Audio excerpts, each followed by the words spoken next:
Tonight's species can be found around mangroves, docks, and estuaries inshore or offshore in the deep channels around structure. The all-tackle world record is over 50 pounds. This fish will give you a fight that you soon won't forget. Tonight we're talking snook here on the Florida Insider Fishing Report.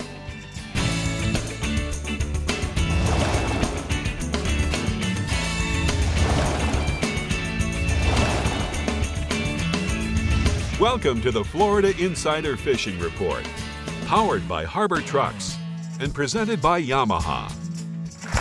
Welcome to the Florida Insider Fishing Report. We are ready to get you prepped for your weekend fishing outing, along with our packed studio audience and special guests we'll be talking to a little later in the show. But Rick, you said it. We're talking about one of Florida's most popular inshore species, and season is opening next week. Absolutely, Brie. You know, and snook is certainly one of my favorite fish. Me too. I love the fact that, one, the snook is great table fare. Fried snook is just as good as it gets. It's almost as good as grouper fingers. But you know what I love about snook is that they jump and that they can be caught on plugs and they can be caught on fly and they're powerful. And, you know, Mike Holliday, he's one of the best snook fishermen I know, and he's in a place where there's monsters. So yes, anyway. he is. And you can't forget about snook thumb. That's always good. That's right. Dave at the CCA workbench, you probably caught a few snook in your lifetime, right? Yeah, but I catch more jacks and ladyfish when I'm trying to catch snooks than anything else for some reason. thing. I'm the king of the trash can slam. But, well, can I quote you on that? Yeah, All yeah, right. sure, why not? To get us on the right track is Captain Holliday in the East region, where snook are getting ready for their big debut. Ain't that right, Mike? That's true, Brie. You know, snook season opens in another week. We've got a late season full moon that's really going to stack up some big fish around the inlets and also on the beaches near the inlets.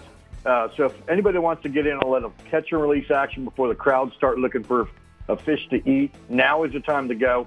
The Lake Worth and Juno Beach piers, they've got excellent snook action going on live bait, as does Hope Sound Public Beach and the big schools of glass minnows that are off Hope Sound and off Stewart and off Fort Pierce have snook on them right now.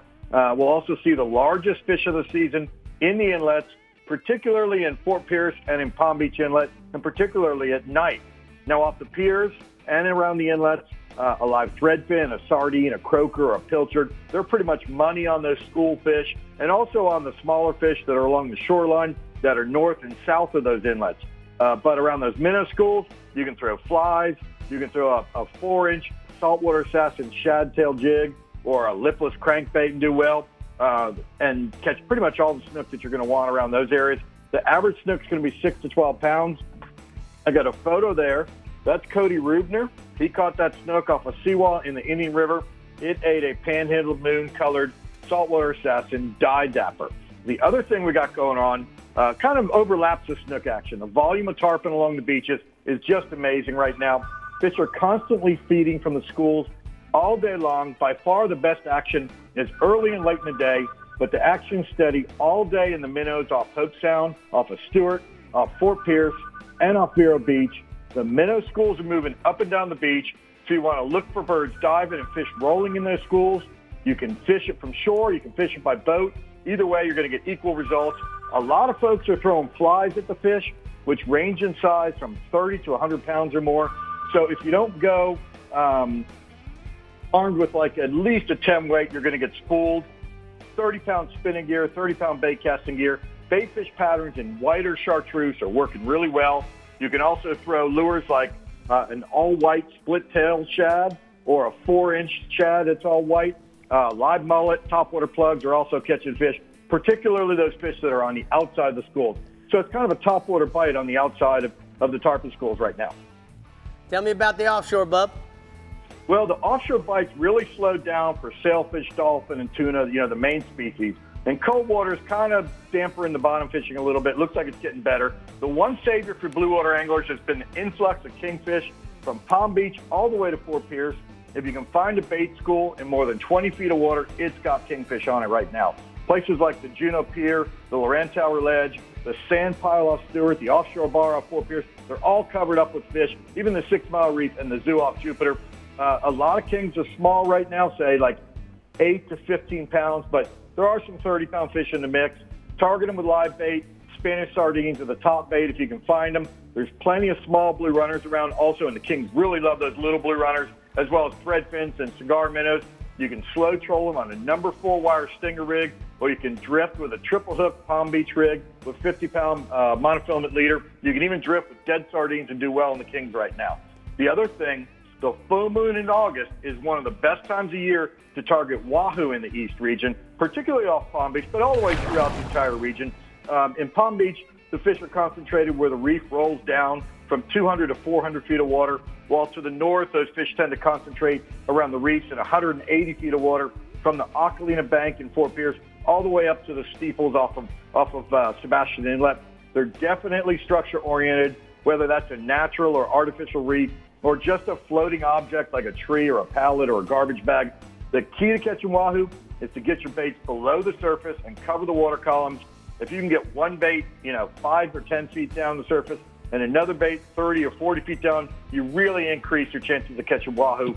Target the fish with a double hook ballyhoo or swimming mullet and a number 8 wire with a red and black or a purple and black islander lure in front of it. And the average wahoo is going to be 20 to 40 pounds. Hey, Mike, let's talk a little bit about the bass fishing. What you got? Well, we're starting to see the bass schooling up on Toho and Kissimmee Chain of Lakes right now, although most of the fish are on the small side. I was talking to Captain Steve Nymiller of BassOnline.com. He said the school fish have been up on the north end of Toho, and they're kind of working their way out to the middle of the lake. Stay away from those areas that have been recently sprayed, which are now dead zones, and fish small topwater plugs in the shad colors or small white swim baits, and you'll do really well in big numbers of mostly 1 to 2 pound class fish. If it's larger fish you're looking for, then the shell beds that are out in open water are holding good numbers of fish, as are the canals along the shore that have some moving water around them. Target them with lipless crankbaits or a June bug colored 8-inch worm, rig Carolina style. If live baits are game, you want to fish, a smaller size shiner right now, because for some reason the big fish aren't eating those large shiners, but they're all over their smaller baits. Most anglers are off the water by 11 o'clock with 20 to 30 fish and at least 1 to 5 or 6 pounder in the mix. So, the Toho Kissimmee Chain is tossing out some really good numbers right now. I got a photo there. That's Lunker Boy Mark Farrell. Remember that name? Lunker Boy Mark Farrell. He used a white spinner bait in a lake in Orlando to put the smack down on his brother Dave Ferrell. All right, bub, we're going to go and take a look at the Atlas Jack Plate hotspots from the East region. Mike says inshore, snook and tarpon, ladyfish, Spanish mackerel on the minnow schools off of Hobe Sound National Wildlife Refuge. Bait, fish flies, and 4-inch saltwater assassins are going to work for them. Offshore, kingfish in 85 feet of water from the Juneau Pier just north to the Jupiter Inlet. Live or dead Spanish sardines on a triple hook mono rig, Brie. Dave's grinning from ear to ear over there. All right, not a lot in life is a guarantee, but catching a snook in the StarTron Central West region with Captain Jeff Page is. Go for it, Paige. One species that we do not have a shortage of in the StarTron Central West region is the snook. And you know what? It wasn't always that way. After that freeze we had in 2010, it took a hard hit of our snook population, and thanks to FWC and CCA working closely together, as if with all our anglers on a closure and management, our snook population is back stronger than ever. And unless it's a real cold winter, we can catch snook in our region year-round. Right now into late October, look for the fish around the inlets, just like Hollywood was saying, and the passes, as well as along the beaches. And then also on your deeper grass flats and oyster bars just inside the passes. Some of the better well-known areas in our region to fish for the snook are the oyster bars and mangroves in Bull and Turtle Bay, as well as Whiddens Creek and Catfish Creek, especially Catfish Creek on the higher stages of the tide, on the early part of the outgoing tide, now through October down in Charlotte Harbor. And then when you get up to the north part of the region, all along the outside bars of Rattlesnake Key, as well as Emerson Point, and all up and down the banks of the Manatee River on some of the longer docks that stick out. Probably the most popular bait for catching numbers of snook would be the scaled sardine, a.k.a. the pilchard. You know what? And those that want to catch the bigger snook at night especially, you can't beat a hand-sized pinfish or a grunt. Even ladyfish or silver mullet are going to be top baits. Lures that work real well, topwater surface plugs like big super spooks, skitterwalks, or she dogs. Subsurface lures like live target scaled sardines or Rapala twitch and wraps work real good. And then a variety of soft plastics like Saltwater Assassin 5-inch jerkbait or 4-inch sea shad rigged on 8 to quarter-ounce jig heads work real well. As we get into the wintertime, like the Sportsman Adventure we did last winter, look for the fish pushed back in the urban canals and backwater air basins, and you can fish for them on the bottom with soft plastics rigged on jig heads. I've got a couple snook photos tonight. First, of a good friend of the shows and all the folks that use Power Pole, Amit Patel of Power Pole, fishing with me last week, caught a few snook. And then second, a happy couple on the nighttime charter with the mad snooker himself, Dave Ferrell. Second species, redfish. Funny, but a couple of weeks will do. You know what? The redfish down in Charlotte Harbor were non-existent due to the red tide. But I just got a report from Jay Withers. There's nice redfish in the backcountry of Placida Sound, Whiddens Creek, and he sight fished 6 or 7 really nice fish last Monday or Tuesday with Captain Jeremy Lee on soft plastics rigged on weedless jerkbaits. I've got a photo tonight of Matt Yarhouse caught a nice redfish he caught in the Manatee River with Captain Griffin Dunes. Offshore red grouper, Captain Billy Nobles reports good red grouper in 110 feet of water. What he's doing, Rick, he's keying in on smaller areas of hard bottom using live pinfish as well as frozen sardine. He's coming up with some nice quality red groupers, 150 to 200 feet of water. And I've got a photo tonight of a happy client with Captain Billy, the real animal noble. Last species, amberjacks, AJs are holding on ledges and wrecks in 80 to 110 feet of water off of Venice. Live pinfish or blue runners or Williamson Vortex pink and white jigs are getting the job done. All right, thank you so much, Paige. We're going to go ahead and take a look at the daiquiri deck hotspots. Captain Page says inshore mangrove snapper. Lots of mangoes are holding on the deeper grass flats and artificial reefs off of Emerson Point and Rattlesnake Key. And then offshore permit. The bite remains strong on the reefs and wrecks 7 to 11 miles off of Anna Maria. All right, Rick, we've got your Southeast region up next, but first we're seeing what Dave Ferrell has for us over at CCA Workbench for new products. We're going to be talking about snook fishing. Gotcha, brings and techniques. We're going to be talking about snook fishing. She tried to get me a little curve. Tried to get me. Just testing you, just testing. We'll be right sure back. I almost started reaching for the new products. I ain't got none. Gotcha. The Florida Insider Fishing Report is brought to you by Harbor Trucks. Visit harbortrucks.com. Yamaha, reliability starts here. Contender Boats, always in the game. SiriusXM Marine, weather, fishing info, and channel surfing. Daiquiri Deck, Sarasota's favorite place to meet. And Sea Sucker, get pumped. Hi, this is Chris Freeland of Harbor Trucks, and my family has been in the business for over 70 years, and I hope that means as much to you as it does to us. Trucks have always been my passion, and I've assembled a team of experts to help find the right truck for you. Harbor Trucks also has a dedicated commercial department that can design and deliver the perfect truck or van for your business anywhere in the country. Our staff includes master technicians ensuring every one of our trucks goes through a rigorous inspection and reconditioning process. We also have a team of customization experts that can build the truck of your dreams, including custom tires, rims, bumpers, LED lights, and more. Come test drive every make and model in one location at our on-site towing and test course, or we can deliver an amazing truck directly to you. Harbor Trucks, hassle-free buying and low, low, low prices. Check us out now at harbortrucks.com. That's harbortrucks.com. An entirely new species of extreme predator is moving offshore. The Yamaha 5.6-liter V8 XTO offshore outboard. Extreme big block thrust and power in the industry's first direct injection 4-stroke. Quiet, efficient, powerful, and proven Yamaha reliability. More than an outboard, it's a fully integrated power system. The all-new Yamaha V8 XTO Offshore.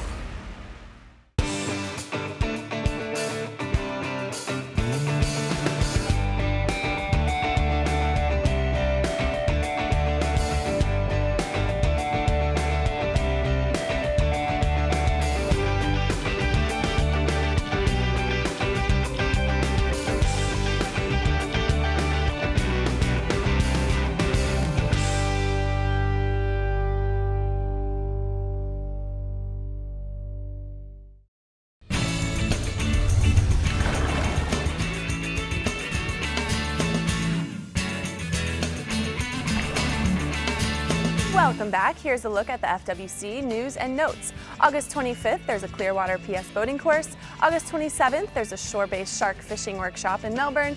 And August 28th, there's a volunteer oyster reef restoration in Panama City. For more information, visit myfwc.com. But now, let's head to the CCA workbench for rigs and techniques.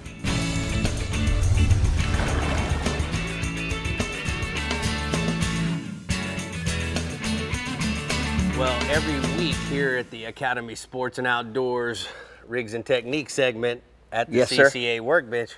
It's a lot of stuff. Yeah, man. But Dave, you know what? Certainly the rigs and techniques that we do for snook fishing, I mean, there's a million ways to catch a snook. Well, that's what's so great about them. You know, snook are all over Florida, from about Tampa all the way around the end, all the way up to about Canaveral, Daytona Beach. Even Tommy will catch some up there in Jacksonville. But, you know, almost the whole state has quite a few snook around. So, you know, it's great. It's a great fish for everybody to go after because you can catch it on bass gear, you know, the smaller ones. You can use a lightweight spinner. Correct. Yep, and you can catch them on the flats. You can catch them around docks at night. You can catch them on the beach. You can go out on the beach and throw stuff. There's just a ton of ways to catch them, and they're usually very good. So if you're going to be casting the medium heavy rod with 20 to 40 pound braid. Right. If you're going to fish a big bait like a live mullet or a ladyfish or something like that, then we'd use a big plug rod. Correct. Well, especially, you'd also want to use a plug rod, especially when you're going to be fishing in an inlet or around a bridge, you know, with a lot of pilings and structure around it. A nice slow retrieve bait caster, a big one, is great for the jig because you want to be able to be in contact with the bottom a lot. You know, if your jig is not bouncing on the bottom or very close to the bottom, you're not going to catch a snook. And what you're going to want to do is when the tide changes, snook are very tidal. They like to have the tide moving. They like to be sitting in a place and have the tide bring the bait to them. And so that's what you got to be thinking when you're using any of these baits, is that I'm going to try to get this bait in a position that it's going to come down naturally like the rest of the bait is. So when you're casting, you cast that jig or a big spool tack, you cast it upstream, you know, up into the current, and then you stay in contact with it and you just bounce that thing and go slow at first. You know, start slow. If you're dragging that thing across the bottom, that's where you want to start. And then, you know, if he's not biting it when you're dragging it right on the bottom, start doing some little jerks on it. You know, get a little bit more erratic, you know. Otherwise, most of these paddle tails, like you were saying the other day, if a paddle tail, you just want it to swim and let its tail work. Yeah. Exactly. And when you start jerking on those paddle tails, they don't work as good. Now, with the flare hawks and the snook jigs, you know, you can, when you let those, you'll let those sweep down in the current too. But you don't have to keep as tight onto the lure because the hook is exposed. You can make a good sweeping hook set on those jigs. They have a really good hookup ratio. You're going to lose a lot of them in the bottom too, though. But that's where the snook's lay. If all these lures, they look beautiful, don't get used to them. If you want to catch snook, you be prepared to lose them because you know, I can't tell you how many bomber long A's at $5.99 a piece I have left in the bottom of Sebastian Inlet. $5.99 a piece. Was that in the 90s? Yes, exactly. Now I don't have to pay for them since then, so I don't know how much the things cost, but I know they're high. Can sell them for a lot. They're higher than a cat's back. So, you know, when you're throwing those things, you know, don't get used to them. And if you're fishing them correctly, you're gonna lose a lot of lures and stuff when you're fishing in those inlets and around those bridges. Now, when you get out, you know, in the flats in front of mangrove islands and stuff, all these little pogey type things, mullet little lures, topwater plugs, a chug bug, a saltwater chug bug. I'd love to see a snook eat a topwater bait. So, you know, you can go down a lot when you're fishing for those smaller sized fish. Although, you know, in places like Fort Pierce and Jupiter, inshore, you can catch 40-inch snook, you know, inshore there. And my buddy Dingo up there in Jupiter is catching 40-inch snook on the fly. Remember this one thing, and the key is match the hatch. In the spring, in the fall, we have mullet. Fish with a mullet. They're going to be eating in the mullet. winter, there's no mullet around. The big giant shrimps, fish with shrimp. Right. In the heat of the summer, when there's no mullet, no shrimp, use a pinfish. Okay, guys? So if that's what you're going to use for live bait, you can't go wrong if you're matching what they're naturally eating. Exactly. And if it looks like the stuff that they're eating in the same presentation. Good job. All right, we need another presentation by you, Brie. Yes, we do. The snook craze continues, and if you're in the Casa Vieja Southeast region, Captain Jimbo Thomas says you're in for a treat. Tell us, Jimbo. That's right, Brie, and hello, everybody else. Yes, snook are one of the most popular inshore species here in the Southeast region. They're found in just about any body of water, and there are probably about as many caught from shore as there is by boat. Now, all of the lit bridges and docks of the intercoastal waterway, those are great places to look for snook, as well as any of the inlets, creeks, mangrove shorelines, off the beaches, and also on a lot of the freshwater lakes and canals. Now, popular baits are live shrimp, live mullet, pinfish, pilchards, croakers. Like Rick was saying, you want to match the hatch. Bucktail jigs also work very well, soft plastic, swimming plugs, and jerk baits. Now, basic snook tackle is medium to heavy spin or plug casting with 12 to 30 pound braid or monofilament, and you want to use a 30 to 50 pound fluoro or mono leader. And when you're using a live bait, it's recommended that you use a circle hook because we are releasing a lot of these fish. Now, lately, all the inlets have been snook fishing hotspots. You want to fish live baits on a Jupiter rig on the bottom or bounce jigs along the bottom. And they've been biting best in the evenings and on any tide, especially if the water's murky, just as long as the water's moving. Then in the north end of the region, from Boca to Lake Worth Inlet, snook are being found first thing in the morning as they cruise the deeper troughs that run parallel to the beach, where you can sight fish those with both live and artificial baits. Now, I got a photo here. This is a good friend of mine, Craig McMicken, with a nice snook that he caught and released. Looks like he might have been over slot, so we might have had to let him go either way. Man, I can't imagine how big that snook really was. That's a big fella holding it. Yeah. All right, tell me about the peacock bass. Well, and then we got peacock bass, and with this hot, rainy weather that we've been experiencing, it's got those peacocks really fired up in the local canals. The peacocks are being found in all the local lakes and canals of Dade and South Broward counties, and they're being caught on small live minnows and shiners, Rapala shad wraps and chartreuse, quarter-ounce DOA terrorized in dark colors. And if you're looking to catch one of those peacocks on fly tackle, try using a small Clouser minnow fly in red and white or green and white.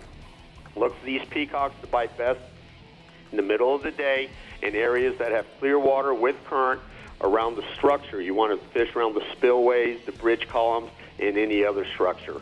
Now, moving offshore, the August and September full moons are some of the best time of the year to target wahoo, and we have the August full moon coming up tomorrow night. Now, in the last week, there's been a fair amount of wahoo caught, and the bite should continue for 5 or 6 days after this moon. The bulk of these wahoos they're being caught throughout the region, but anywhere you can find some north current and blue water, that's where the best fishing is going to be.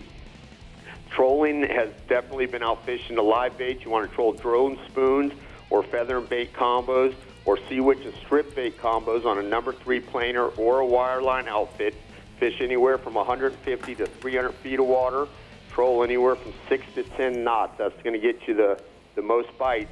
Trolling is also a great way to locate those fish. You can troll until you get bites or find a productive depth range and then put out some live baits. But that seaweed has still been a real problem, and it's been really tough finding a clear area that you can fish through most of the days. Now, if you're going to live bait, best live baits are big goggle eyes, blue runners, and speedos. You can drift them or fish them under the kite. And with the live baits, you want to use a number 3 or 4 treble hook stinger rig and some number 5 wire leader.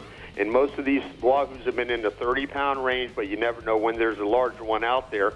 And I got a picture here, and this is Ryan Kasurik, who's the mate on Captain Q's famous cutting edge. That's a wahoo they caught a couple days ago. Now, then we also have kingfish, which are being caught in the same areas and on the same tackle as those wahoo pretty much throughout the region. Some of the kings are being caught on live pilchards and herring, but trolling's definitely been out fishing those live baits. On the troll, the kings have been biting that same 3.5 grown spoon, or the Sea Witch and Bonita strip combo, fish behind a planer or on that wire line. You slow it down a little versus the wahoo, 4 to 6 knots, in anywhere from 90 to 140 feet of water. The average size of these kings has been 8 to 12 pounds. All right, thank you so much, Jimbo. We're going to take a look at the hot spots from the Casa Vieja Southeast region. Inshore, fish the inlets on the outgoing tide with live bait in the evening for snook and the occasional tarpon. And then offshore, fast troll or fish live baits in the blue water for September full moon wahoo. All right, Rick. Well, we know CCA is the leader in marine conservation, and we were with them when they created 2 reefs off of Fort Lauderdale last week, so let's take a look. All right.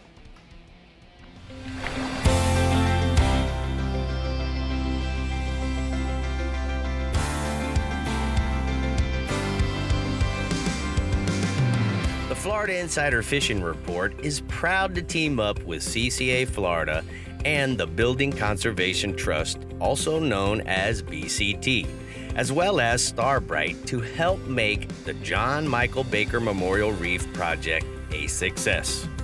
Now, over the past couple of weeks, the 2 artificial reefs were created off of Broward County's coast. The first one is located approximately 70 feet of water and will serve as an underwater park for scuba enthusiasts. The second reef is in 130 feet of water and it serves as a new fishing location.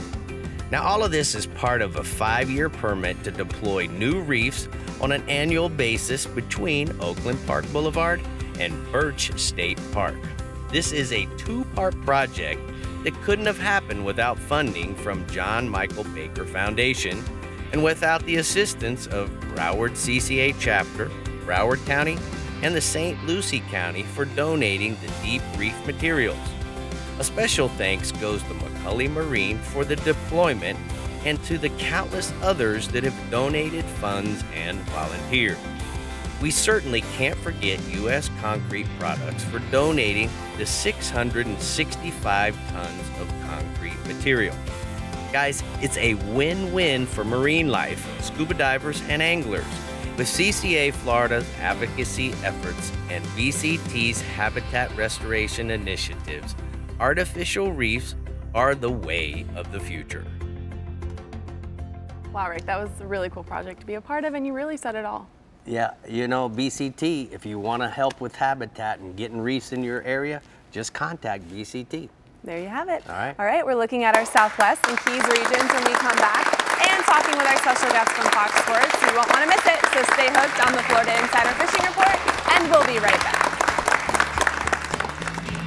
The Florida Insider Fishing Report is brought to you by Power Pole, Swift, Silent, Secure, Bass Assassin and Saltwater Assassin, the best lures, period. Blue Water Outriggers, everything for your outdoor adventures. The American Fishing Tackle Company, any fish, any water, since 1958. Costa Sunglasses, see what's out there. And Casa Vieja Lodge, 5-star angling in beautiful Guatemala. I'm Captain Rick Murphy, and I'm a life member of CCA. Why am I so involved with CCA, you ask? Because I want our fisheries to be in better shape for my kids and their kids. CCA is working to ensure the future of recreational fisheries and the rights of recreational anglers. The future of fishing starts today with you. How do you want to leave things with your kids? If you're like me, you'll want to make the right choice and go to joinccaflorida.com right now. As close as you're going to get to a sure thing for catching billfish is Guatemala. They're here, man. This has been a 20-year run, buddy. These things haven't left. There's no cycle. When it comes to sail fishing, this is the real deal.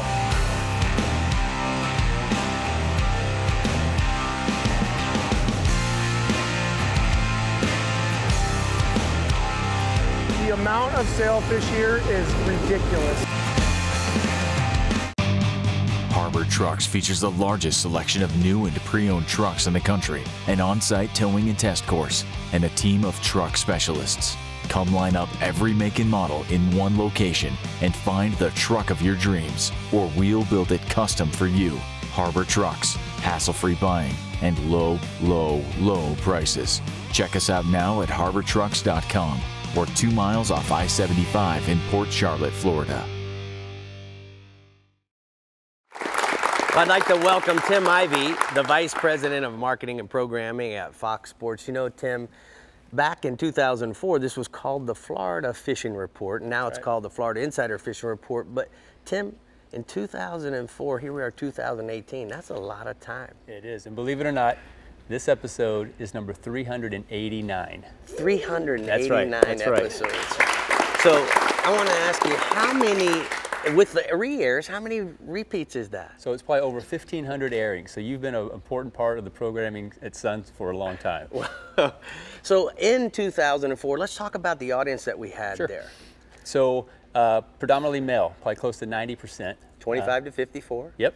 So and now fast forward 2018, we're seeing the female audience grow, so now it's up to 20%, so male is only 80, so we hope that trend continues. Well, that's the next generation of anglers. The ladies go, they bring the kids, now we're experienced, you know, sharing the outdoors. That's right. So speaking of the outdoors, you know, Tim, outdoor programming, not only is the Florida Insider Fishing Report and Sports and Adventure on Fox Sports Sun, but, you know, we got a lot of other programming. How important it is to that? Oh, it's very important to Fox Sports Sun. We have not only our relationship with you, we have a relationship with 15 other suppliers that provide us programming. So we air your programming obviously Thursday through Saturday. Right. And then we have our Saltwater Sunday block every Sunday, 52 weeks, which is over 5 hours of fishing, boating, and outdoor programming. That's awesome. It's so good.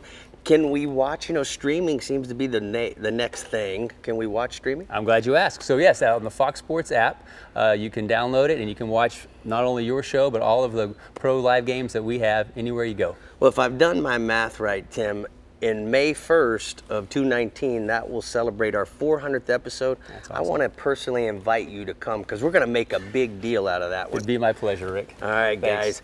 Bree, we got to go to the Bell Southwest region, so let's go. We do. We already have that penciled in our calendars, too. The Bell's Southwest region will hook you up with a snook every time, so let's hear from Captain Ronnie Houston to hear the details. Well, it's always a pleasure representing the Bell Southwest region. You know, the theme species is snook, and they can be caught so many different ways in the Southwest region, both on the freshwater and saltwater side. Now, you want to concentrate on beaches, passes, jetties, piers, nearshore wrecks. Intercoastal docks and seawalls are really the main target. Now, when you do some of that stuff, you want to concentrate on mangrove shorelines, current, blowdowns, and deadwood. Now, wintertime can be tougher to catch snook due to the cold weather, but early spring through fall are the best times of year.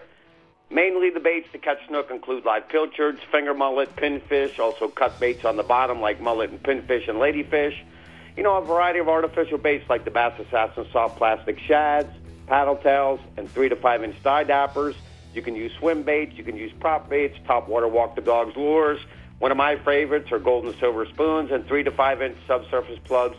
But I strongly suggest starting with a medium to medium heavy 7-foot rod, maybe a 3,000 to 4,000 series reel, 20 to 30 pound braid on them reels, and I've had a lot of luck and a lot of success since I've been using the Suffolk Coastal Camo in the clearer water. Leaders will vary from 30 to 60 pounds. Common size of the fish in the region are 20 to 34 inches, and I'll give you a prime example of a snook that was just caught a couple days ago by my brother down in the southern end of the region, and another snook by a gentleman that was caught up in the southern end of the region. So plenty of snook to be caught in the southern end. Now, on the inshore side, we're going to talk about the trout. Lossman's River to Pavilion Key, fish in the lower stages of the tide, on the outside edge in depths of about 2 to 4 foot of water, concentrating on fishing potholes. Now, the water's tannic, but on the lower stages of the tide, they can be seen in the sand areas. On the higher stages of the tide, on the outer Gulf Islands, from Brush Key to Jack Daniels Key, due to the abundance of hard bottom and big schools of mullet. Now, bigger trout are traveling with them. For the bigger trout, I strongly suggest skitter walks in chrome, red and white, or the trout pattern. And for the school fish, the Bass Assassin Oval Quick Cork with a 1/4-ounce jig head and a 4-inch sea shad, colors to be chicken on a chain and slamming chicken, but top waters and corks are producing very well. Now, on the offshore side, the permit bite's been great all year. It's been probably one of the better years fishing throughout the region. You want to concentrate on wrecks 5 to 25 miles out, either by anchoring up on the structure or, depending on the direction of the wind and current, drifting across up to a 1/4 mile away from the structure in a 360-degree pattern. 40-pound fluorocarbon, 2 to 3 circle hook. Live crabs have been best, but some schools have been feeding on bright-colored bucktails. I got a prime example with Captain Mike Avedon fishing pretty close with a nice female angler and a nice permit. Also, the yellowtails and mangrove snappers. Fishing wrecks and ledges 50 feet and beyond from Marco to Fort Myers Beach by using flock chum or cut thread fins and pilchards. Get the fish going and located, flat line or small weight added depending on where they are on the water column. Once you get the fish, lighten up on the chum, throw back the small cut bait like squid, shrimp, and herring, pilchards. And I'll leave you with a little tip. Obviously, the Southwest region has had problems with some red tide over the last couple of months. But you know what, ladies and gentlemen? If you expand your horizon and not fish what you fish all the time, you'd be surprised what you'll learn. Over the years, I've had the opportunity to fish from Lossman's River all the way up to Charlotte Harbor. By putting in the time, I've been able to learn the areas to catch fish, which you can do too. But always remember one thing. It's not always about catching the fish. It's about what the man up above has given us and getting out on a day on the water. Great being here. All right, thank you, Ronnie, so much. We're going to take a look at the Calusa cast net hotspots from the Southwest region. Ron says inshore redfish, Matlacha Bridge to the power lines, both sides of the intercoastal using cut bait, gold spoons, and topwater walk the dog lures.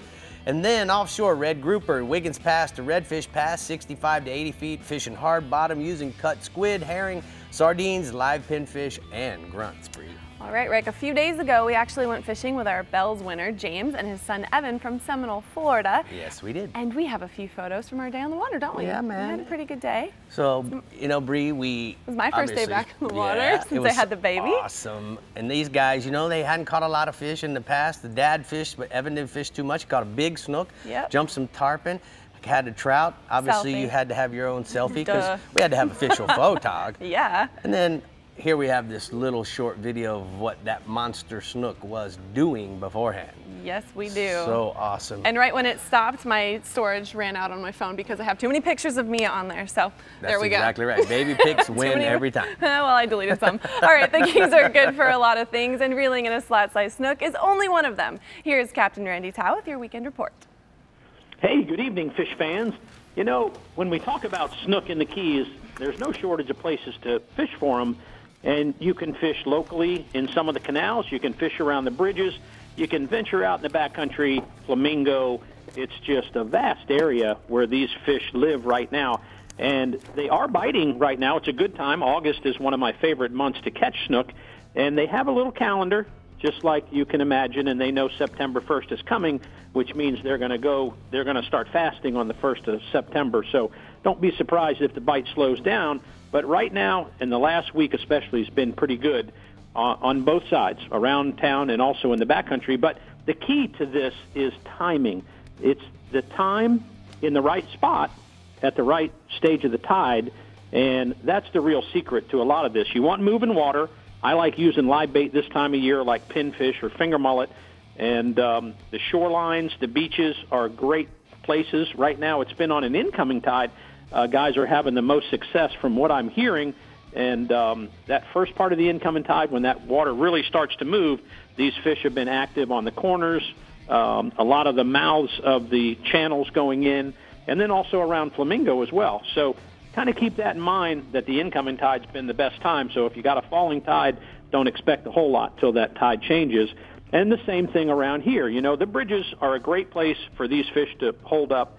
And it's no different. You're going to use live bait. Guys do catch them on artificial. But I've got a photo from Captain George Campbell with Snapshot Charters out of Calusa Cove Marina, fishing with his wife, Kim. And he stayed around town and just picked away at some of the bridges during the early morning hours and caught some real nice snook like this. Absolutely, he did. What else did he catch while he was fishing those bridges, Randy? You know, the tarpon, Rick, it's our favorite time to catch the tarpon. Now, it's not lasting all day, but certainly there's been some really good mornings. I was out today, and we got into them this morning till about 10 o'clock, and it was wonderful. And then it gets hot, and things change, and they slow down. But there's been some small fish around the Flamingo area, around the mangrove islands, and they've also been around the bridges, too. Guys are getting there in the dark, and as that sun's coming up, they're having some nice big fish on 100-pounders right around locally. They're catching drifting crabs, and that's working really good. A crab is your best bait when the water gets hot this time of year. Now, the backcountry, it's a little different because guys are catching them on mullet and pinfish. And here again, there's been some bigger ones in the deeper channels and some of these areas. where they show up in the morning. They move in at night. They show up real good in the morning, and then as that sun comes up, they sink down. So, again, the timing thing, you'll hear me talk a lot about timing and conditions with the tide. The winds have been calm, so it's been really favorable. I've got a photo from Richard Stanzik out of Bud & Mary's, who spends a lot of time in the backcountry catching snook and redfish and tarpon, and this is Christy with one of her tarpon. All right, let's go offshore, bub. Yellowtail. This time of year, one of my favorite things to do. I love to anchor on the edge of the reef, especially when I've got a good condition, and that condition is the water moving. And usually on the reef, you've got a current going to the southwest or going to the northeast, one of the two. But if that water's moving, it's like a conveyor belt. And once you start chumming, you put your chum in the water and you start getting that flow going, you're going to attract all the other fish. And just be patient, because sometimes it might take 30 minutes for the yellowtails to get up. And once you start fishing for them, then it's about being patient as well. One rod at a time. Don't try to put 3 or 4 in at one time, because you're gonna push them back and they're going to be harder to catch. But if you're patient and you get that rotation with one rod, get another one out when you hook a fish, you're going to catch your limit. And Captain James Chappell with Catch a Lot of Fish charters at a Worldwide Sportsman, he had Frank and Anna from Lexington, Kentucky, and this is what they did, being patient. Oh, that looks nice. All right, one more species. What do you got, bub? You know, you're not going to believe it. The sailfish right now have been tailing for the last week. It goes against all the rules of sail fishing. It's not cold. It's not windy. It's hot. It's calm, but we have a Gulf Stream current just off the edge of the reef and a color change, and these sailfish have been tailing every day with some dolphin mixed in and a blue marlin or two as well. So a lot of sight fishing right now, catching live baits harder than catching a sailfish, believe it or not. And I've got a photo of Captain Kenny Spaulding on his charter boat, the Carib Sea, with a rigger full of flags from just a couple days ago. That's a good teacher there, bud. Way to go, Kenny. Good job. We're going to go ahead and take a look at the hot spots from the Florida Keys region. Randy says inshore tarpon fish at first light till 9 o'clock in the backcountry and then around the local bridges. And then offshore, dolphin, look for the color change or continue offshore looking for the birds and floating debris. All right, Rick, let's stay in the Keys and check out some tournaments, Let's shall we? do that. All right. There's about a week remaining for this year's Key West Fishing Tournament, with free registration for 33 different species accepted. The Reef Lionfish Derby is set for September 14th through the 16th in Key Largo. This tournament is geared to divers, and prizes will be awarded on a team basis. The Herman Lucerne Memorial Backcountry Fishing Championship is set for September 21st through the 23rd, based in Islamorada. Anglers will target 7 species during this tournament, staged in Everglades National Park. The second tournament in the Redbone Trilogy, set for October 2nd through the 5th, the Baybone Celebrity Tournament in Islamorada targets permit and bonefish to raise money for cystic fibrosis research and treatment. And now let's check in with Andy Newman in the Keys. Hi, Andy. Well, hi, guys. The Take Stock in Children Backcountry Challenge is scheduled for September 28th through the 30th in Key Largo. Anglers will focus on species including trout, snook, and redfish while raising funds for student scholarships. Now, the cool aspect of this tournament is that you can begin fishing immediately after the Friday, September 28th Captain's Meeting and continue until just before Sunday Awards celebration. More details at KeyLargoRotary.org. And for more information on all tournaments in the Florida Keys, it's flakeys.com. Thanks, Andy. And you know, Rick, another fun tournament to look out for is the Maverick Boat Group Owners Tournament, September 27th through the 30th in Islamorada out of the Breezy Palms Resort. Going on its 31st year, this family-oriented tournament is open to Maverick, Hughes, Pathfinder, and Cobia boat owners, where there will be great food, great camaraderie, and great fishing, of course, while competing for the raffle tickets to win a ton of prizes. For more information, go to any of the brand websites and click on the Owners Events tab on the Owners page. But hang on tight, guys. Up next, we're heading to the Northwest region, but first we're checking in with Dave at the CCA Workbench for new products. Yes, a chunk of steel that we're going to use to catch a wahoo with, hopefully. Fantastic. Yeah, that is a chunk. We'll be back. I'm kidding. Door knocker, baby, door knocker. The Florida Insider Fishing Report is brought to you by Academy Sports and Outdoors. For all, for less. FWC, the Florida Fish and Wildlife Conservation Commission. SoftScience, Supreme Comfort Footwear. Real Legends, exclusively at Bell's. And Maverick Boat Group, makers of premium boat brands Maverick, Hughes, and Pathfinder.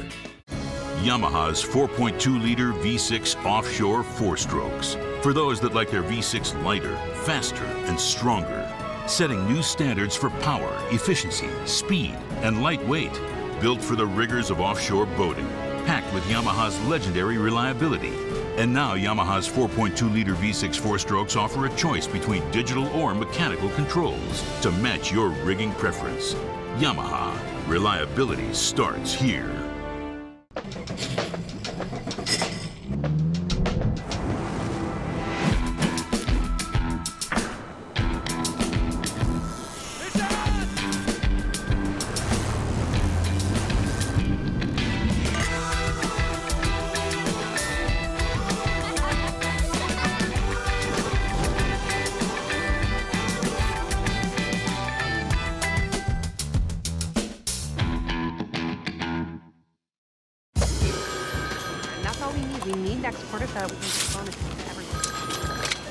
Yeah? Stop working right now! Look outside. Is this spreadsheet weather? No, it's not. This is fishing weather. So stop clicking, get out there, and catch a bass.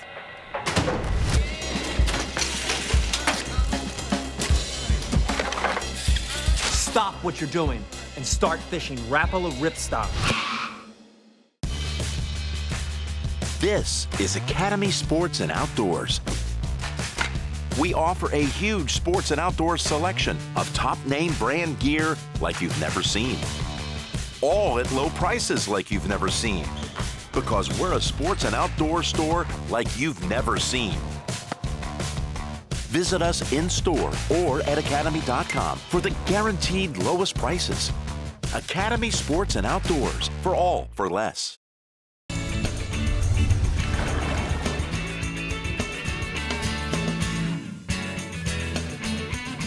Well, the CCA Workbench is where we talk about rigs and techniques and new products, and it's that time. Let's talk about this new Calusa cast net, Dave. We should. This is the Cracker cast net series from Calusa, and they get a really fine net. It's not as expensive as their regular net, but this is a great working man's net. If you're a fellow who doesn't want to spend a whole lot of money for a cast net, this is perfect because it's still a good net. 1.5 pounds per foot, which is plenty. It's got a soft, durable mesh. It comes in all sizes, which the Calusas don't. This comes from a quarter inch mesh all the way up to 1 1/8. So Right. you can catch big mullets in it. You know what I like about this series, Dave, is that, where I throw a net, you a lot of times have dead falls and laying in the water. Right. You got oysters, and so you don't want to take an expensive net because ultimately you're going to get hung up. You're going to pull some holes in. And so when for you sure. tear this one, it's not so painful on your wallet or to replace it. Or if you don't, secure it to your hand properly and toss it off the bridge. Because one of my best catches of all time was a nice 10-foot net, Sebastian Inlet. Perfect pancake and no return. No coming back. Like a bad frisbee. Yeah. So put your thing on it. Keep a hold of your Cracker net from Calusa. Please do. All right. Next we have some StarTron fuel treatment, the enzyme fuel treatment for gas and diesel. They have a new concentrated diesel. This is the diesel. That's the diesel right there. That one ounce of that will treat 32 gallons. So that little jar there will treat 256 gallons of diesel. And that's I let them do the math. I'm a journalism major. But anyway, it's great for keeping the diesel stable for 2 years up to, and it will knock all the soot out. Reduce the smoke? Yeah, so you're not having a whole bunch of soot, and it works on all diesel engines. And you know what? The gas enzyme works on diesel engines too, as well as regular engines. You can put this in anything, so you don't have to worry about overdosing either. They say one ounce per so many gallons. You can dunk that whole thing in there if you want to, and it ain't gonna hurt nothing. Shock treatment. Yeah, you can shock it if you want to. But those enzyme fuel treatment, if you got anything that runs on fuel or diesel or gasoline, get the StarTron enzyme fuel treatment and make things just last a lot longer. Your fuel and your machines. All right. What else? Next, we got some cool lures from Mastermind Custom Lures. This is a fella up in the Palm Beach area. he's been making these, and you know he makes several different styles. These are his Wahoo style right here. These big jet heads kind of. They're made out of stainless steel, 316 stainless steel. They're made for guys who want to do high-speed trolling, but they don't want to invest in all the gear, all the long cables. Yeah, all the cables, all the trolling weights and everything. And so you can just go ahead and put a hook on that thing and troll it pretty fast because they're heavy. That's the smallest one, which is 10 ounces, and the one I put a dent in the bench with is 40 ounce. We'll be talking about that when you send in your invoice. That's a 40. Look how he stutters. Yeah, come on, really? 40. That ain't gonna hurt me. That's not gonna hurt me. Anyway, 40 ounces. He does flow analysis on these things too. You tell these other lures, you know, everybody's got one of these, but if you tell some of his other lures, he doesn't just take. I love the fact that he's really in talent in thinking about how the head should be shaped. Well, he does a lot of flow tests on the computer and whatnot. This is the big bubbler he's got. That little thing's called the jitter, and I imagine this thing just like a hula popper. Who knows, you know, what just that thing. This is called the snake eyes, and it pretty much swims like a snake. The good thing about these are all aluminum heads, but they're covered in ceramic. They've got this ceramic process that thing is not, you can't scratch it. It's so cool that it's the same stuff. It's the same stuff that they put on the gun slides in military weapons. This ceramic material, so it bonds to the metal and it won't come off. So and they can make all different colors and do all kinds of cool stuff with it. All right. Well, I use these today actually. These are the Night Ease gear ties, and man, if you're carrying stuff around, these things are great for everything. I secured a kayak in the back of my truck with 2 of these today. And yes, they're incredibly strong. You're reusable. You can tie them in a knot. You can put your rods and reels together. You bundle up a bunch of rods and reels and carry them all at one time. You know, you can do just about anything with them. They come in 18-inch sizes and 24-inch, and 2 to a pack, and they get them at Academy. So, you know, you can go to Academy store and they got a bunch of them sitting right there at the counter. We're gonna have it's an impulse buy is what you call it. We're gonna have to save the frogs for another segment. Yes, we will. I'm gonna see if these things really work. Put your hand out for him. You know, I love those gear ties. It's like the next best thing since bungee cords. Yeah, what are you tying up our audience members? Yeah, man, I gotta see if they work. I'm field testing for the guy. We're keeping them here for next week. That's what we're doing. Okay. Your captain, Jeff Hageman, is now on the line to tell you the Flagler Construction Northwest region has just the Snook hookup you're looking for and so much more. Tell us, Hag. Snook can be found throughout the lower half of my region. From about Cedar Key is about as far as you're going to target them. They do catch them a little bit further north, and I heard of a fish getting caught almost to Tallahassee. So the fish are definitely moving further north every year. Snook are very tidal, meaning they like moving water. Water flow is a great place to sit. They want a constant supply of food coming by them for them to ambush. So when you're targeting snook, keep that in mind. Fishing points, creek mouths, river mouths, sandbars, passes, any structures like that that have good water flow are good. Piers, jetties, docks, bridges, rock piles will all hold snook in my region. As far as baits go, live shrimp's really hard to beat, especially if you're night fishing around dock lights. Sardines, pinfish, grass grunts, our favorite live baits. As far as artificials go, jigs, jerk baits, lip plugs, and of course top water walk the dog type lures like the skitter walk. Any kind of sardine imitation like that will work really well in my region.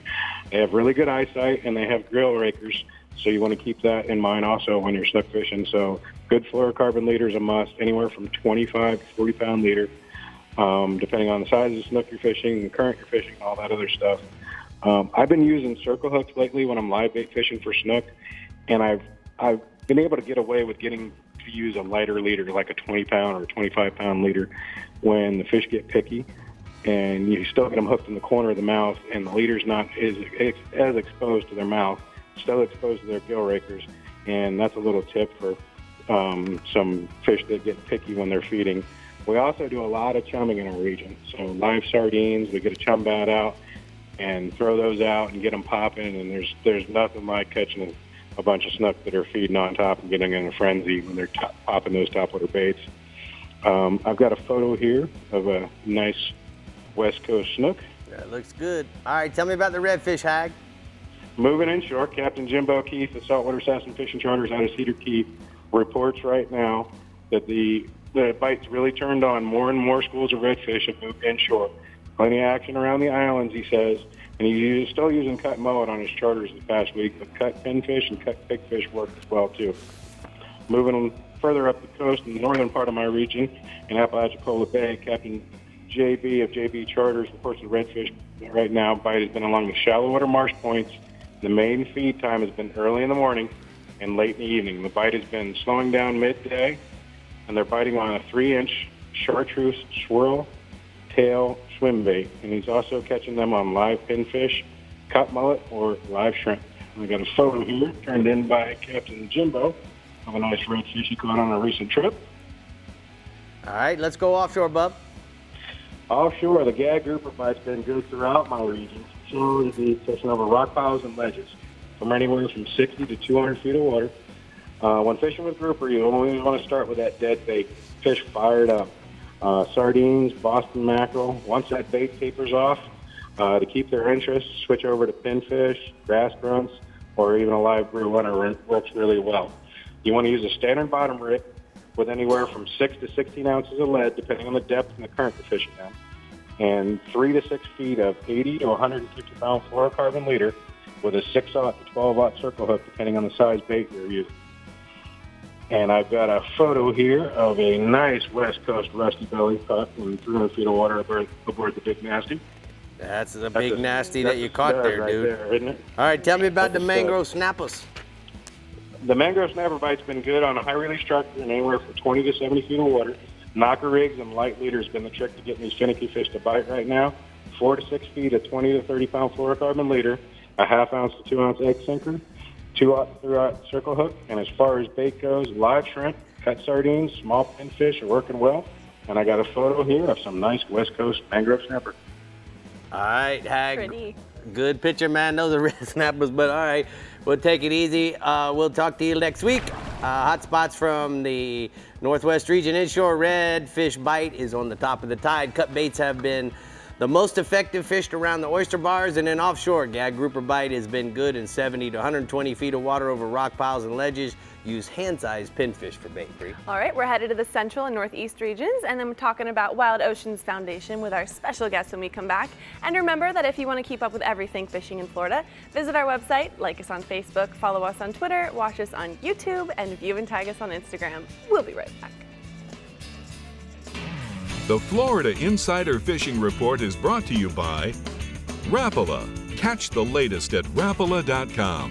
Startron. Cures and prevents ethanol fuel problems. Yeti. Built for the wild. CCA Florida. The voice of recreational anglers for over 30 years.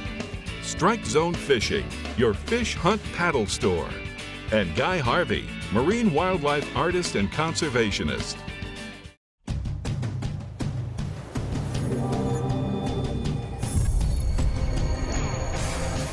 Real Legends Performance Clothing.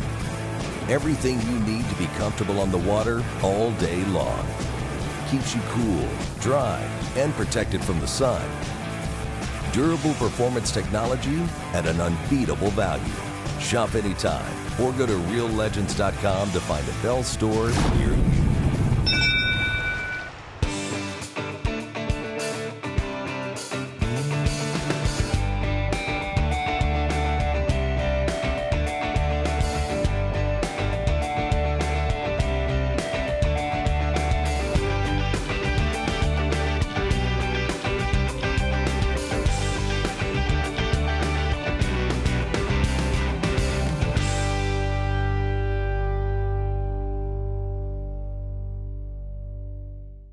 Flagler Construction Equipment is your certified Volvo equipment dealer, servicing 55 counties in Florida. With Volvo, you get brute strength combined with bulletproof durability. That means low downtime and optimal production. Flagler Construction Equipment is the partner for all your Volvo sales, service, and rental needs, and your first and last stop for legendary customer service and support. Push boundaries with Volvo. Get to know Flagler Construction Equipment by stopping by one of our 6 locations, or visit us on the web at www.flaglerce.com.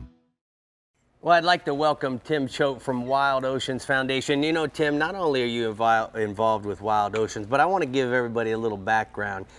I met you in 1994, and back then, or even before that, you were part of the reason why we have what is the existing Billfish Foundation today, as well as the first guy to ever catch a sailfish in Guatemala on a circle hook.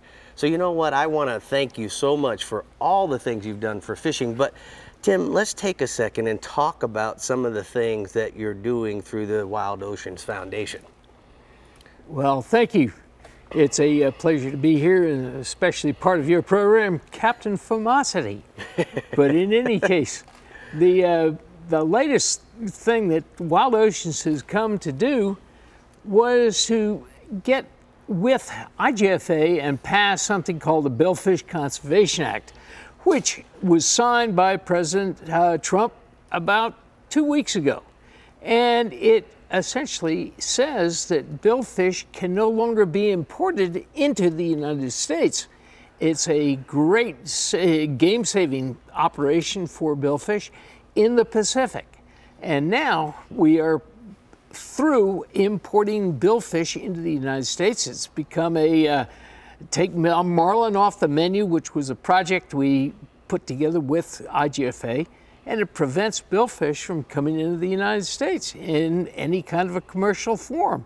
So that is the latest and greatest of the things that Wild Oceans has been able to do. Well, I can tell you, when I first met you, you know, you were not happy with what was going on in the 90s in Costa Rica with all the billfish being killed.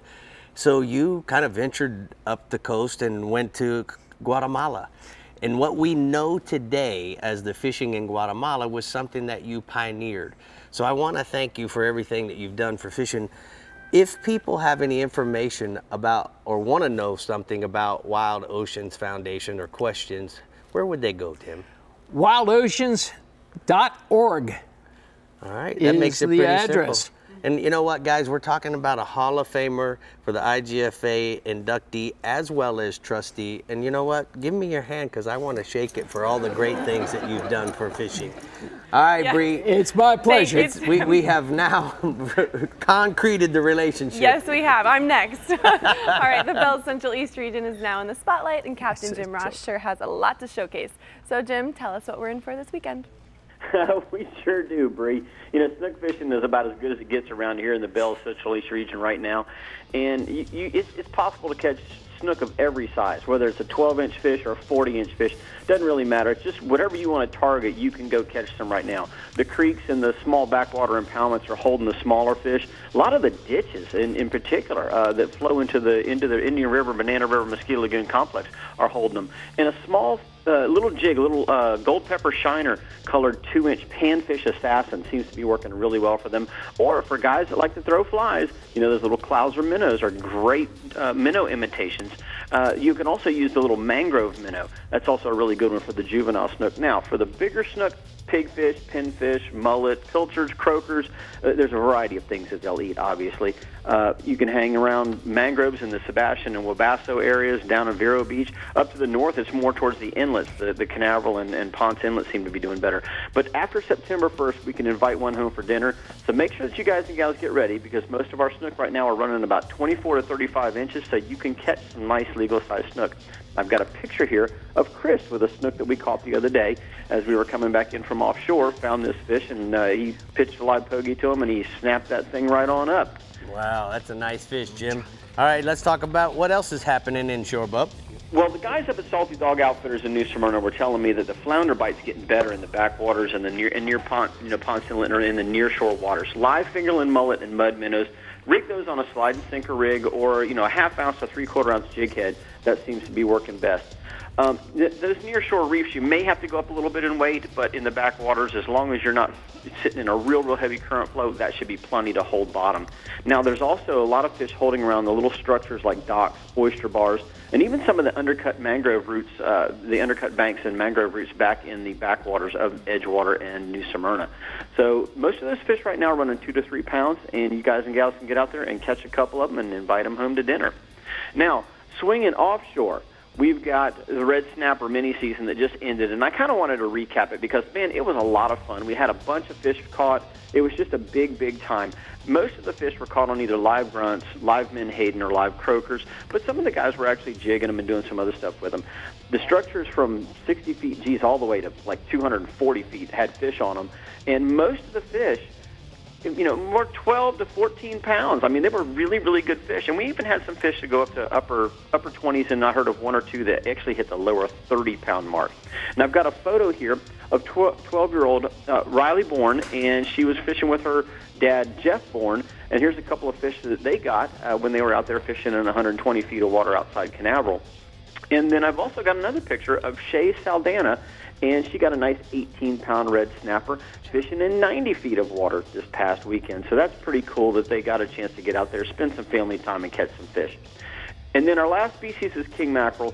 Most of the reefs and wrecks right now throughout the region are holding king mackerel on them. Some of them are a little more concentrated, or some of them have better concentrations of king mackerel than others. The 70 to 90-foot reefs seem to be doing really good right now. 8A Reef and the Party Grounds and Chris Benson earlier in the week were absolutely on fire. You could see the fish swimming around underneath your boat. There was so many of them in the water. Hopefully that will continue into this weekend. Most of those fish are running 15 to 20 pounds.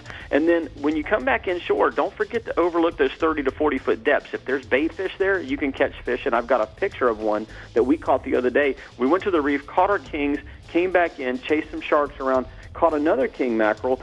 Inside, we were trying to catch tarpon, and we got this fish with 60-pound Suffolk fluorocarbon and a VMC circle hook. That fish had to be put back in the water alive, so we took him out, took a picture real quick, took the circle hook out, slid him back in the water, and off he went.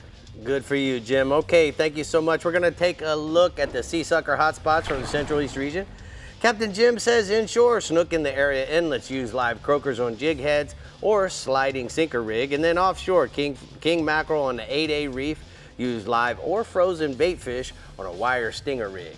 Well, Rick, usually we are in front of the truck over there, but how would you guys like to win a Nissan Titan from Harbor Trucks? Well, the Harbor Trucks giveaway is making it easy, and all you have to do is go to their Facebook page, like it, mark going to an event, and tag a friend. But there are so many more ways to enter until the end of December, so head on over to harbortrucks.com for more information. How about that, Rick? I like it. How many times you entered? 4,000? Absolutely. I know a guy on set here that's entered a few more times than that. I'm gonna share it with everybody in here, and then I get credit for that. And going to an event. All right, we've got our favorite FaceTimer from the Strike Zone Northeast region, Captain Tommy Derringer. I know he's entered.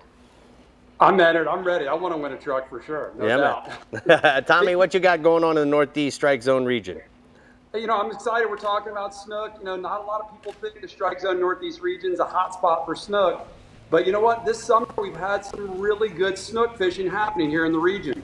Now, after some really mild winters, we had the snook thriving in my region with some of the biggest snook that I've seen around in a long time.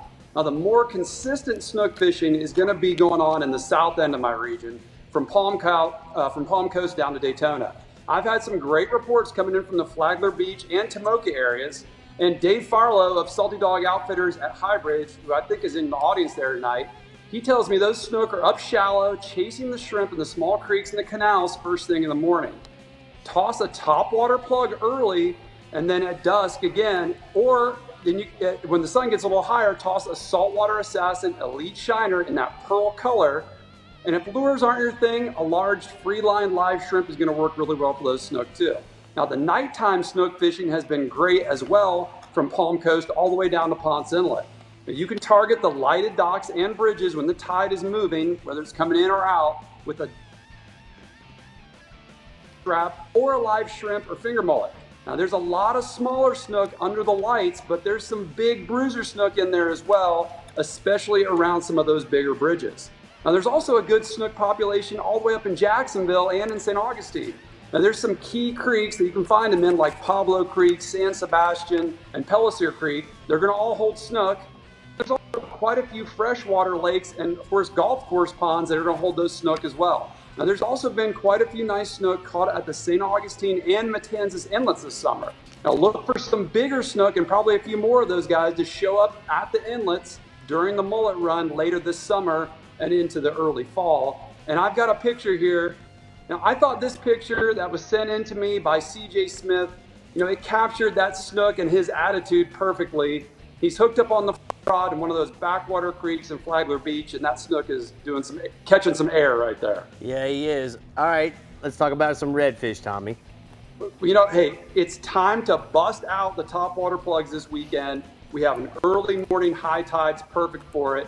That Rapala Skitter V, it's a perfect match right now for those small finger mullet that are all over the flats throughout the region.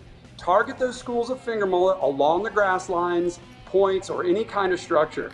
Now, once the tide starts to back out and that sun gets up a little bit, a live finger mullet on a fish finder rig or a jig head has been working really well. Again, just toss that right around the edges of the mullet schools.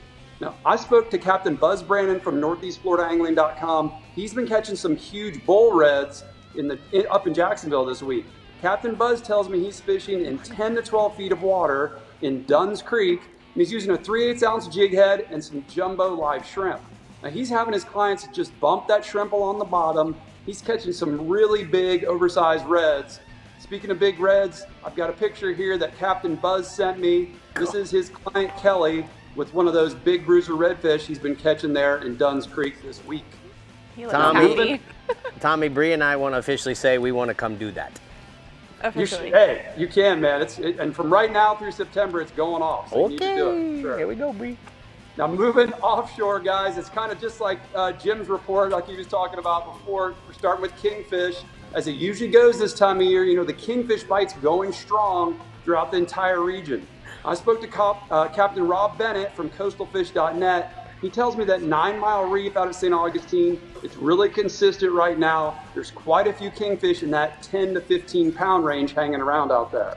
He's just slow trolling pogies, both up on top and on the downrigger. Now, Captain Rob said there are some bigger fish along the beach as well. Areas like the Captain's House north of St. Augustine Inlet, as well as around Matanzas Inlet, those have been holding some of those big smoker kings. Again, trolling live pogies has been the ticket, but also you can troll a lip plug or a spoon, and that's been working as well. Most of those beach kings are in the 10 to 20 pound range, but there's some big ones in there, 30 to 40 pounders hanging around in those bait pods.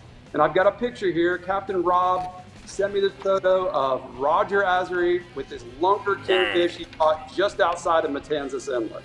Hey, you got a snapper report for me, bub? You know, like Jim was saying again, you know, the red snapper season, it's over. But I thought I would at least mention this past weekend, that snapper bite was on fire. Almost everyone I talked to got their limit, and they got some big fish as well. Just because you can't keep them doesn't mean they're not fun to catch. And if you're looking to bend a rod, those snappers, they're still gonna be biting strong in those 80 to 110 foot depths. And you know what? The big mangrove snapper, they've still been chewing out there as well. And there's still a few muttons too. So don't give up on the snapper this weekend, even though the genuine reds are closed for harvest. Get out there and have some fun. All right, thank you so much, Tommy. We're going to go ahead and take a look at the hot spots from the Northeast region inshore. Redfish and trout on the Rapala Skitter V throughout the region. Fish grass lines on high tide, and then look for the schools of finger mullet. Then offshore, kingfish on the nearshore reefs and wrecks. Look for some bigger kings along the beach and on the rip at all the area inlets. On the rip for the kingfish. All right, guys, we're hitting you with one more region here on the Florida Insider Fishing Report and seeing what our captain in the Panhandle has for us. So stay hooked. We'll be right back. The Florida Insider Fishing Report is brought to you by Harbor Trucks. Visit harbortrucks.com. Yamaha. Reliability starts here. Suffix. Always use the best line. The IGFA, Fish for the Future. Flagler Construction Equipment, your exclusive Volvo dealer. And Okuma, Inspired Fishing. An entirely new species of extreme predator is moving offshore. The Yamaha 5.6-liter V8 XTO offshore outboard. Extreme big block thrust and power in the industry's first direct injection 4-stroke. Quiet, efficient, powerful, and proven Yamaha reliability. More than an outboard, it's a fully integrated power system. The all-new Yamaha V8 XTO Offshore. Outside is a bully. There are bears, screaming fleet-footed waters. Arrogant mountains. Goliaths. Goliaths. Goliaths. and 100 other excuses to stay inside. But there are ways to deal with bullies. Remember the glory days of gasoline? It's just not made the same anymore. Kick your gas into gear with StarTron. Pump up the performance in all of your engines. Cure the problems of ethanol with the power of enzymes. And maximize your mileage every time you drive. Kickstart your engines with StarTron. Hi, this is Chris Freeland of Harbor Trucks, and my family has been in the business for over 70 years, and I hope that means as much to you as it does to us. Trucks have always been my passion, and I've assembled a team of experts to help find the right truck for you. Harbor Trucks also has a dedicated commercial department that can design and deliver the perfect truck or van for your business anywhere in the country. Our staff includes master technicians ensuring every one of our trucks goes through a rigorous inspection and reconditioning process. We also have a team of customization experts that can build the truck of your dreams, including custom tires, rims, bumpers, LED lights, and more. Come test drive every make and model in one location at our on-site towing and test course, or we can deliver an amazing truck directly to you. Harbor Trucks, hassle-free buying and low, low, low prices. Check us out now at harbortrucks.com. That's harbortrucks.com.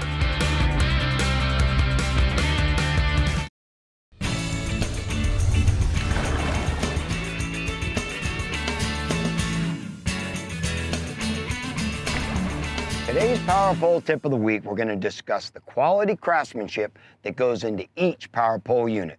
From the nylon bushings, stainless steel and brass hardware, along with the powder coating finish, hydraulic pump system, and the drive-off protection. If you're like me and you've been fishing in a spot for 20, 30 minutes, an hour, and you decide it's time to move to your next spot, or maybe even take it back to the ramp, and you get everything stowed away, and you get up on plane, and you notice that both your power poles are still down, don't worry, because of the hydraulic system allowing the spikes to free up off the bottom, there'll be no damage done to your spikes, hardware, or transom of your boat. You can bring both power poles up and make it to your next destination or back to the ramp safely. And that's today's Power Pole Tip of the Week. All right, Snook may not frequent these parts, but Captain Pat Deneen in the Yeti Panhandle region sure does and knows exactly what's going on this weekend. So Pat, tell us. And Brie, we don't have Snook up here. I mean, there's been a few caught, but really not enough to mention. But what we do have, especially right now, late summer, mangrove snappers. It's snapper time in the Panhandle, and they're here in good numbers. You're going to find mangroves on structure, basically the docks, the bridges, the rock piles, all those structures near the inlet and also in the deeper part of the bay. The Destin Bridge and the Mid-Bay Bridge are good spots in Chocahachie Bay. Captain Brandon Wright had a real nice catch of them today. Over in St. Andrews Bay, Panama City, fished the Hathaway Bridge and the jetties at the park. And to the west in Pensacola, the jetties and the rock piles around Fort Pickens are good. For bait, you're going to want to use small live filters or spot minnows on the bottom. Fish with a Carolina rig with 12 to 15-pound leader and a small light wire hook. The mangroves are pretty stealthy, so go light with your terminal tackle. The mangroves in the bay are running 10 to 14 inches, and that fishery is going to be good for probably the next 3 or 4 weeks at least.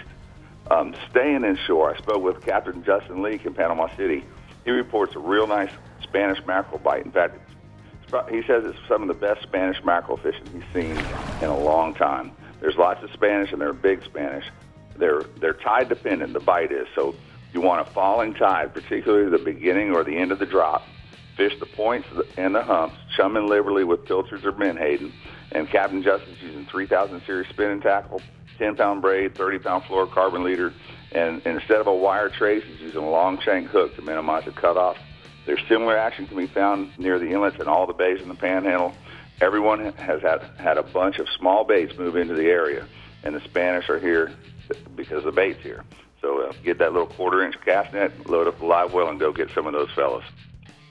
Moving offshore, but still sticking with the mackerel, it's king mackerel. You're going to find them near shore around bait schools, buoy lines, and bottom structure throughout the Panhandle.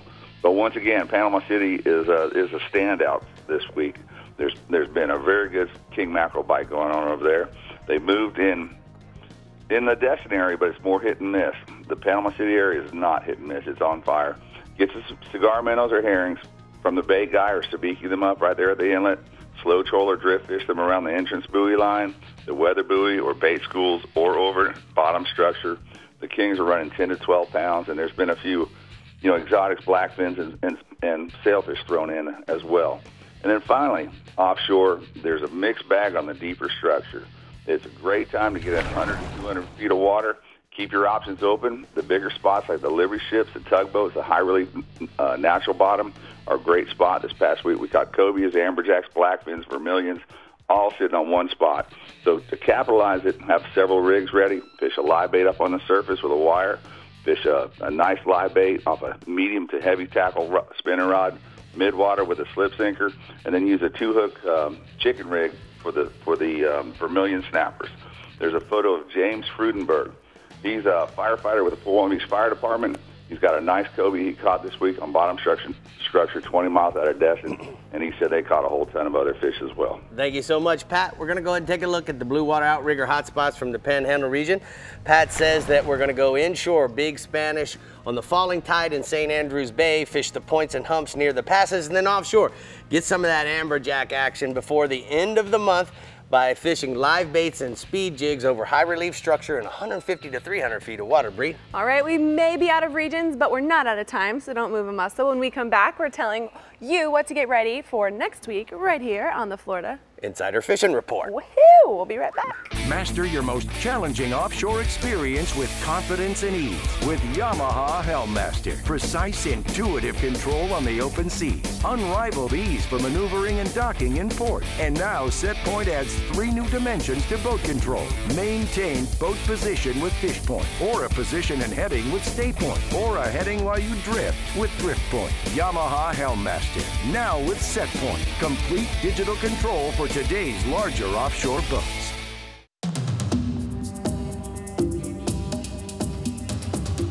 It's one of the most ancient forms of hide and seek known to man.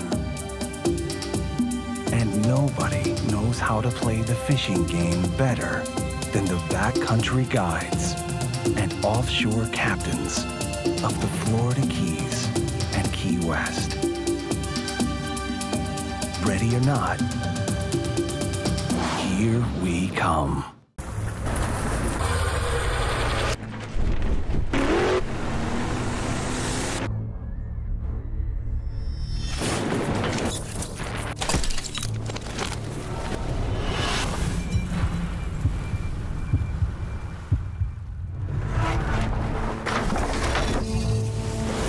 When you're paid to put fish in the boat, you don't mess around with the thing that puts fish in the boat. Always use the best line.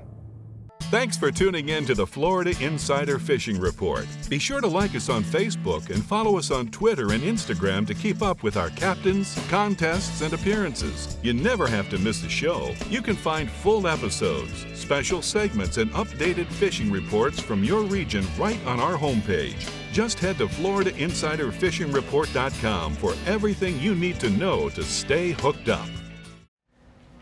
Welcome back. Make sure to tune in next week because we are talking all about tuna. But right now, I have a studio audience member here with me, and he is going to introduce himself, and he has a question for Rick. Thanks, Bree. My name is John Henry, and my best favorite snook hole is Blind Pass in Sanibel. But when I go out there and I throw my Black Pearl cast net, I spend more time, instead of reeling them in, trying to get all these little greenbacks that get gilled in there. So how do I get them out of the net so I can spend more time fishing and less time popping heads? So John, here's the deal. Don't worry about it. Shake the net as best you can and put the net away. When you get home, what'll happen is throughout the day, through the heat, those little baits are going to dry out.